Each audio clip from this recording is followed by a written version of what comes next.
Today, sir, I am Trisha May Alcoriza from Group 6, together with my teammate, Emeline Badon, Olmogas Hazel, and Renier Mayumita. And our report would be from Section 6 to Section 10. First is Section 6. Section 6 stated that everyone has the right to recognition everywhere as a person before the law, meaning that all people, regardless of their nationality, race, status, age, etc., should have a legal standing and protection in all circumstances, ensuring that their rights and freedom are recognized and upheld by legal system across the world. This Section 6 simply stated that no matter where you came from, no matter who you are, no matter your religious beliefs are, no matter what kind of nationality you have, in the law, we are all equal. In the eyes of the law, we are all equal. Even a criminal has a law. Even if you are not from that certain country, you're just a foreigner. Here in the Philippines, there's a lot of foreigner. Even if they are just we have different nationality from them, they are still have the equal protection from the law. Next is Section 7. Section 7 stated that all are equal before the law and are entitled without discrimination to equal protection of the law. All are entitled to equal protection against any discrimination and violations of these declarations and against any incitement to such discrimination. So in Section 7 simply stated that everyone, every person, every human being has a equal protection, should have an equal protection in our law. In the eyes of the law, no matter you are poor, no matter even if you're a poor or you are a rich, we have a equal protection from the law. And in terms of discrimination, so everyone has a right to be heard, even if we have regardless of our indifferences. That's all for Section 6 and Section 7. Thank you. So, good day everyone. My name is Emeline Badon and I'm the next reporter. So now I'm going to report the Universal Declaration of Human Rights, Section 8, which is everyone has the right to an effective remedy by the competent national tribunals for acts violating the fundamental rights granted him by the Constitution or by law. So this article guarantees that every person has the right to seek justice and legal remedies if their fundamental rights are violated. So it emphasized that the importance of fair and functional legal system in every nation is to protect human rights. So it means nga every person has the right nga mangayo og justice if naanay ka ng paglapas gani silang katungod. So we have the two importance kung unsaon nato pag-seek and justice sa saktong pamaagi. So first is protects individuals from unlawful actions by the government or other entities. Second is to ensure accountability for violation of human rights, and they have also the two examples. So first is filing a case against a government institution for unlawful detention. Second is seeking legal remedies for discrimination or abuse. So they have also challenges that could affect the proper implementation of their rights. So first is the inefficiency or corruption in judicial system.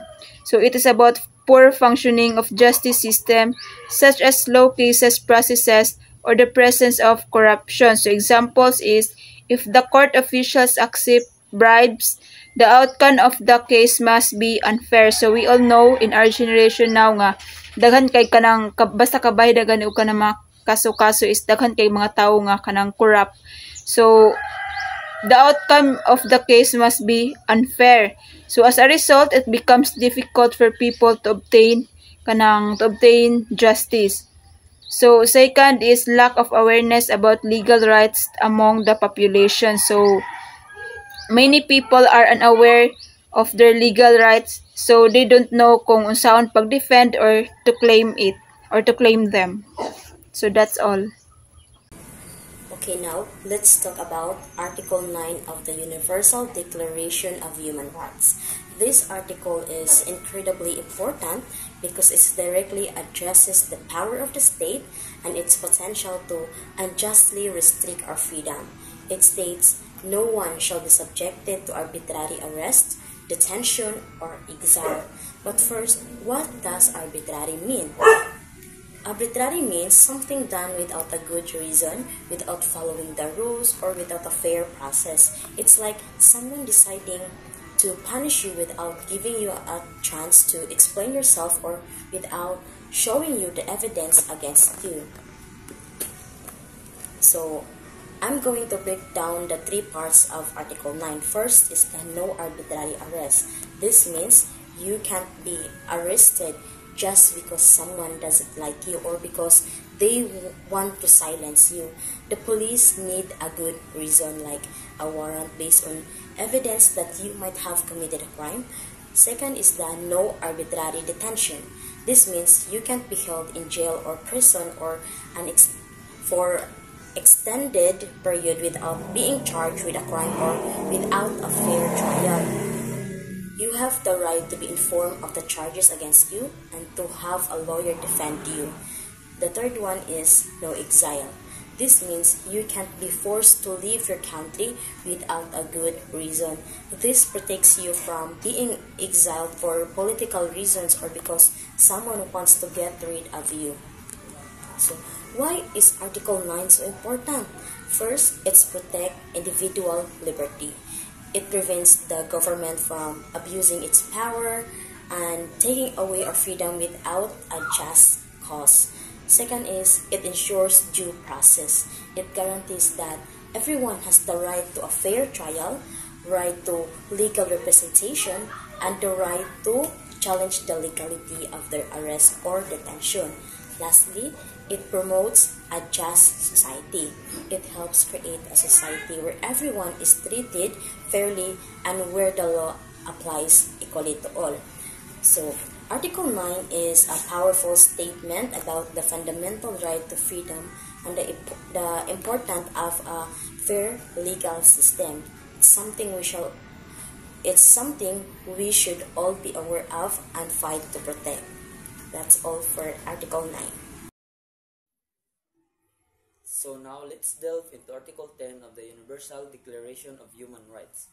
It states that everyone is entitled in full equality to a fair and public hearing by an independent and impartial tribunal in the determination of his rights and obligations and of any criminal charge against him. This article is all about ensuring a fair and legal system. It's about guaranteeing that everyone, regardless of their background or situation, has the right to a fair trial when their rights are at stake or when they are accused of a crime. So now let's break down the key elements of Article 10. First is the fair and public hearing. This means that the trial should be conducted in a way that is just and transparent. The proceedings should be open to the public, allowing for public scrutiny and ensuring that the trial is conducted fairly. Second is the independent and impartial tribunal. This refers to the court or judicial body responsible for hearing the case. It must be independent, meaning it is free from undue influence or pressure from the government or other powerful entities. It must also be impartial, meaning that it should not be biased towards either side of the case. Third is the determination of rights and obligations. This refers to any legal disputes or disagreements that arise between individuals or between individuals and the state. This tribunal should have the authority to resolve these disputes fairly and justly. Fourth is the criminal charge. This refers to any accusation of a crime. Article 10 ensures that everyone accused of a crime has the right to a fair trial when they can defend themselves against the charges.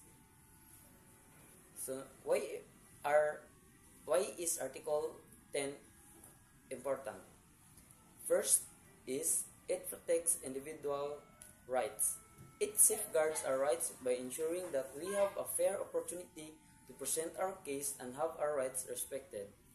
Second, ensure justice. It helps ensure that legal system is fair and that everyone is treated equally before the law. Third, it prevents abuse of power.